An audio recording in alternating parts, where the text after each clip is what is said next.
Bonjour à tous, chers téléspectateurs, chères téléspectatrices. Le sujet de notre émission du jour est les aurores polaires. Aujourd'hui, c'est notre journaliste de terrain, Léa Derbé, qui ira collecter les informations dont nous avons besoin.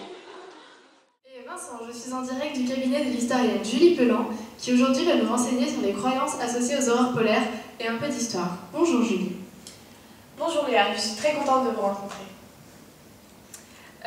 Depuis quand les peuples connaissent-ils les aurores polaires?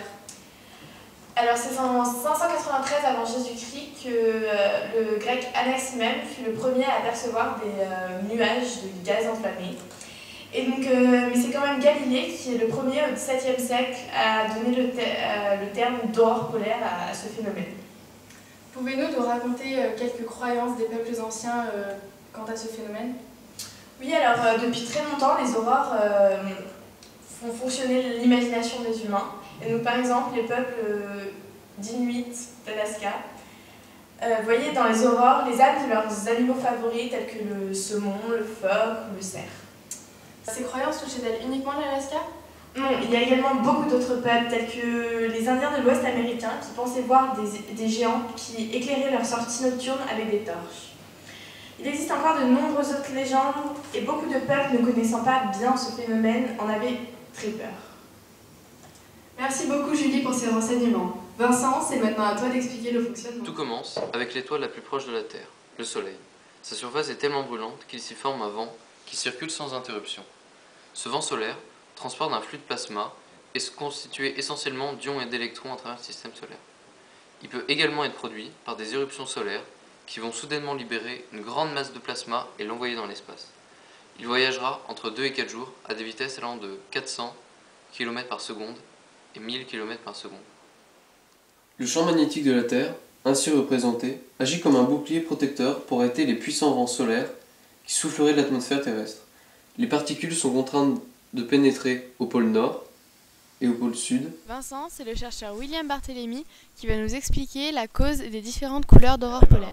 Elles vont exciter ces molécules, et la lumière qu'on voit, en fait, c'est la relaxation qui suit cette excitation.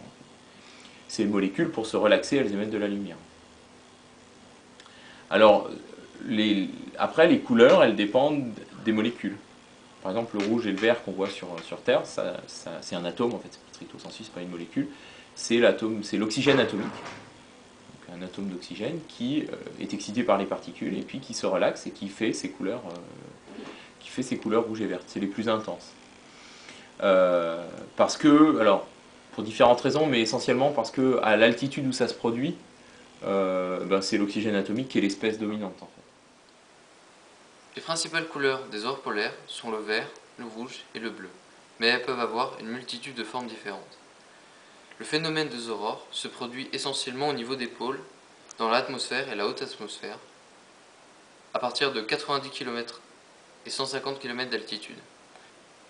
Si le vent solaire est calme, les aurores polaires vont donc seulement avoir lieu près des pôles magnétiques, mais si la vitesse du vent solaire augmente, elles auront lieu vers des latitudes moyennes et basses. Bonjour Madame Irma.